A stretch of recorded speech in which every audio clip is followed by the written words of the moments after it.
Bismillahirrahmanirrahim. Assalamualaikum warahmatullahi wabarakatuh. Shalom, Om Swastiastu, Namo Buddhaya, salam kebajikan, salam sejahtera bagi kita semua. Perkenalkan, nama saya Lela Elvira, dosen S1 Manajemen Fakultas Ekonomi dan Bisnis Bina Sarana Informatika. Saat ini saya sedang mengajar mata kuliah Bank dan Lembaga Keuangan dengan bobot pengajaran sebanyak 3 SKS untuk mata kuliah inti keilmuan program studi manajemen semester 6. Itu deskripsi mata kuliah Bank dan Lembaga Keuangan adalah mata kuliah yang memberikan pembekalan pengetahuan akan keterampilan mahasiswa dalam memahami konsep dasar perbankan dan penerapannya dalam kegiatan sehari-hari dan bisnis. Mahasiswa mempelajari bagaimana konsep uang dan keuangan, lembaga yang mengaturnya dan lembaga yang mengelolanya. Selain dari itu juga mempelajari jasa yang dipakai dalam bisnis perbankan.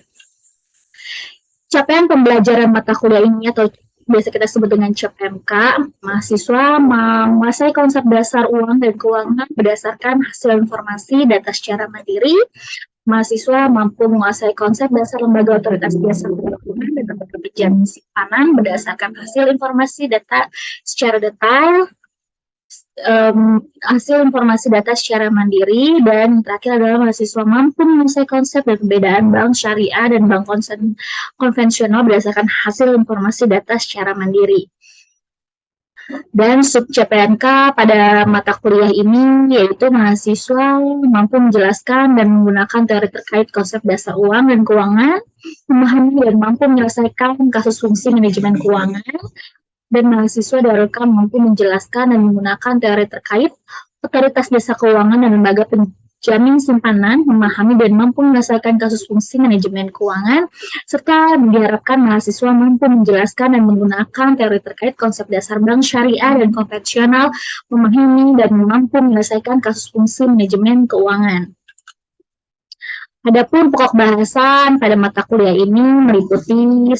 Konsep keuangan, yang kedua ruang lingkup bank dan lembaga keuangan, yang ketiga otoritas jasa keuangan dan lembaga penjamin simpanan, yang keempat bank umum dan bank sentral, yang kelima bank kredit dan suku bank, yang keenam adalah bank syariah, yang ketujuh bank konvensional, yang kedelapan jasa perbankan, 9 bank perkreditan rakyat, pasar modal dan pasar uang, 10 leasing modal ventura dan ajak piutang, nomor 11 yaitu tentang dana pensiun dan pegadaian, dan pertemuan terakhir yaitu kartu plastik dan asuransi.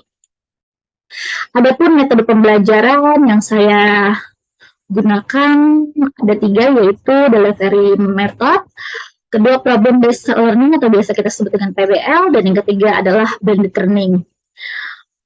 Delivery method adalah di mana saya akan menyampaikan materi dan mahasiswa akan memberikan umpan balik atau feedback agar saya mengetahui sejauh mana mahasiswa dapat mengerti dan memahami materi yang telah saya sampaikan. Sedangkan problem based learning atau biasa kita sebut dengan PBL adalah saya akan memberikan latihan berupa contoh kasus atau isu yang terjadi sehingga saya dapat melibatkan keaktifan mahasiswa untuk selalu berpikir kritis dan selalu terampil dalam menyelesaikan suatu permasalahan.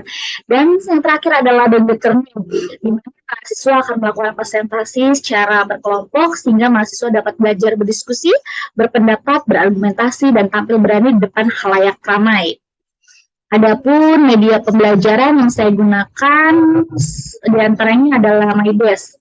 Apa itu MyBase? Yaitu adalah aplikasi yang disediakan oleh kampus Universitas Bina Sarana Informatika agar perkuliahan secara daring dapat dilakukan dengan maksimal. Selanjutnya adalah Zoom Meeting, Google Meet, YouTube, serta WhatsApp.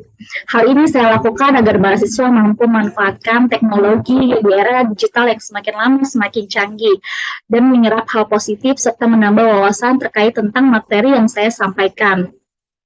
Salah satu contoh yang akan saya sampaikan ini adalah pokok bahasan tentang kartu plastik dan asuransi. Adapun materi tersebut sudah terangkum dalam RPS, yaitu rancangan pembelajaran semester, dan berikut video micro teaching saya yang saya lakukan secara daring menggunakan Zoom Meeting.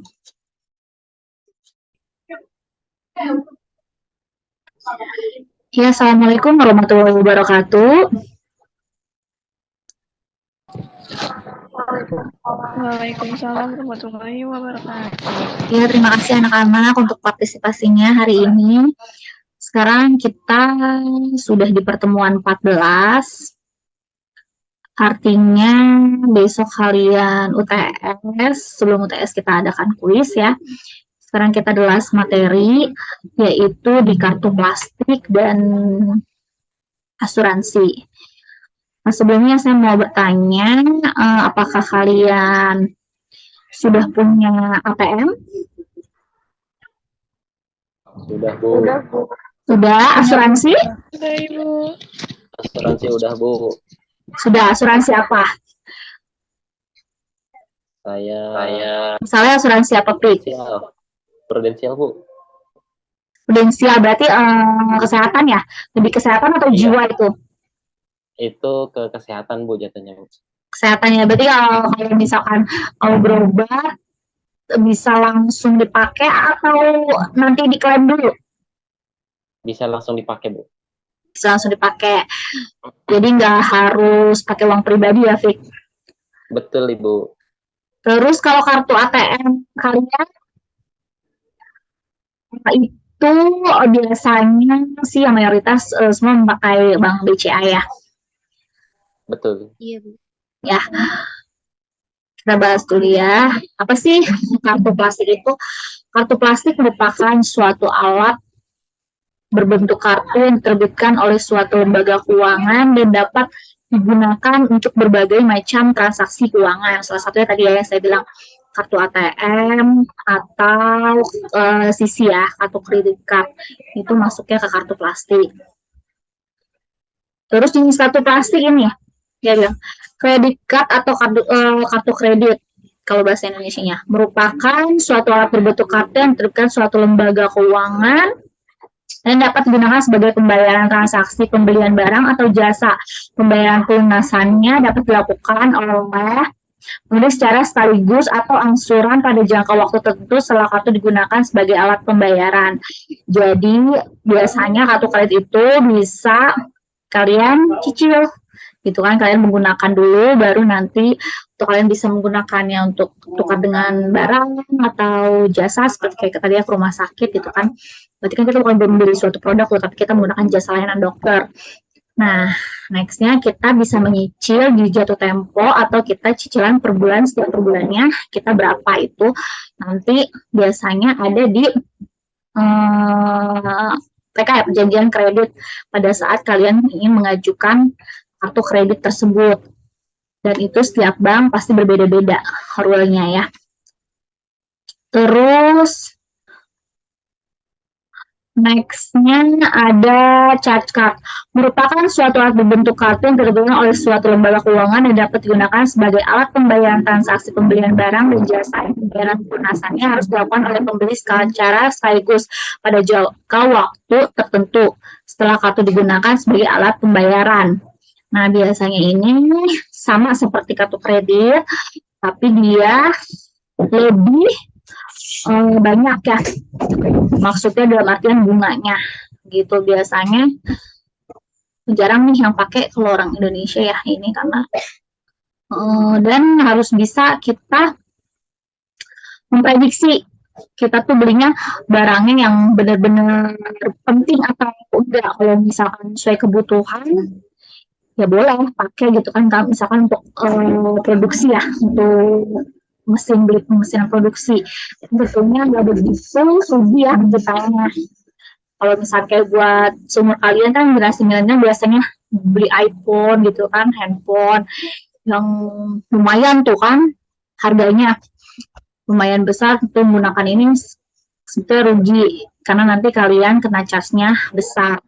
iPhone harganya misalnya 5 juta bisa sampai 10 juta menggunakan charge card ini gitu. Tapi kalau kalian beli alat produksi untuk misalkan mesin untuk produksi PT gitu, misalkan kalian menjadi owner gitu kan, nanti kan balik tuh ada profitnya dari kalian mengelola perusahaan itu, baru bisa menggunakan charge card ini. Dan ini pun sama, biasanya tergantung dari bank ya, mengaksesnya kalian dapat plafonnya berapa.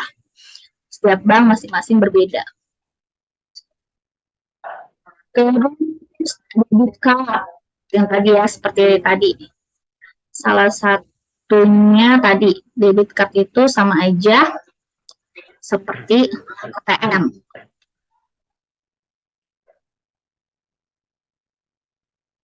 Hmm, lanjut aja dulu ke jenis asuransi. Tadi Taufik apa Fik? Apa tadi prudensial Di Fik ya? kesehatan, Bu. Betul, Bu.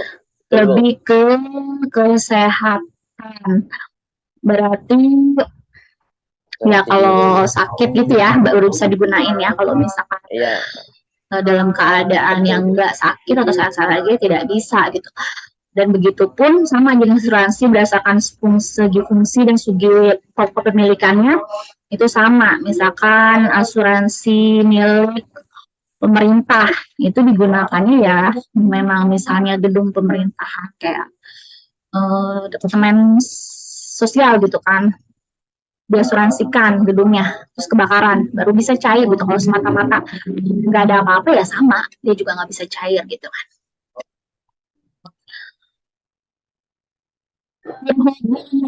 Sudah mau habis sampai sini ada yang ingin ditanyakan?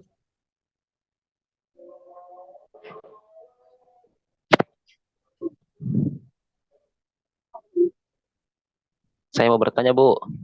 Biasakan Taufik Aldani, ayo nak silakan perkenalkan Ya, nama. nama saya Taufik Albanani, NIM saya 64225193.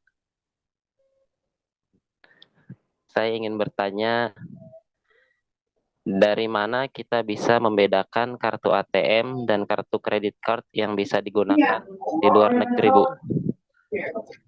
Ya, terima kasih Taufik atas pertanyaannya. Bisa digunakan di luar negeri dan dalam negeri. Ini bisa cek, Fik. Halo, Taufik. Iya, Bu. Terdengar ya? Kelihatan nggak kartu saya? Kelihatan, Bu. Ya, coba Ya. kamu lihat kartu masing-masing ya anak-anak ya, bukan hanya Topik aja. Nah, kartu ATM yang bisa digunakan di luar negeri itu biasanya ada lambang visanya di belakang maupun di depan. Nah, kartu ATM saya ini tidak bisa. Ini saya BCA ya, padahal ya, BCA. Jadi ini saya hanya bisa gunakan di dalam negeri atau di Indonesia, di negara kita aja. Tapi pada saat kita, misalkan saya umroh atau saya holiday ke Kapadokia gitu kan, ke Indonesia, Australia atau ke Amerika atau ke luar negeri, saya tidak bisa menggunakan kartu ATM karena tidak ada lambang visanya. Jadi kalian bisa cek di kartu ATM kalian masing-masing. Begitupun sama sisi kredit card juga. Jadi yang ada logo visanya kalian bisa gunakan di luar negeri. Begitu Taufik. Ada lagi Fik yang tanyakan? Cukup, Bu. Terima kasih atas penjelasannya. Ya, terima kasih Taufik. Ya, anak-anak Sama-sama, Bu. cukup sekian pertemuan ke-14 kita hari ini. Apabila nanti ada yang kurang jelas atau ingin ditanyakan lagi, boleh melalui WA grup kelas kita. Terima kasih atas partisipasinya untuk hari ini. Wabillahi taufiq wal hidayah. Wassalamualaikum warahmatullahi wabarakatuh. Waalaikumsalam warahmatullahi wabarakatuh. Sebentar ya, saya screenshot dulu. Ibu, minum. Tadi kelompok berapa? Kelompok 5 sudah semua terjawab ya? Sudah, Bu. Sudah ya? Ya udah ditutup aja di WA-nya. Silakan ditutup. Terus besok kita minggu depan, jadi kelompok 6 di skip dulu. Minggu depan kita quiz ya. Quiz 30 soal, 30 menit. Jangan ada yang waktunya kalian sendiri rugi karena kemarin waktu ya. Lebih dari 30 menit jawaban tidak saya terima. Jadi untuk amannya kita mulai 6:30 aja ya, habis sholat maghrib ya. Oke, Bu. Nanti saya share di grup. Sekarang silakan ditutup aja di WA grup kalimat penutup ya kelompok 5. Baik, Bu. Oke, terima kasih atas partisipasinya hari ini. Wabillahi taufiq wal hidayah. Assalamualaikum warahmatullahi wabarakatuh. Silakan dari live Zoom-nya. Waalaikumsalam. Demikianlah video micro teaching dan pemaparan dari saya. Kurang lebihnya saya mohon maaf. Wabillahi taufiq wal hidayah. Wassalamualaikum warahmatullahi wabarakatuh.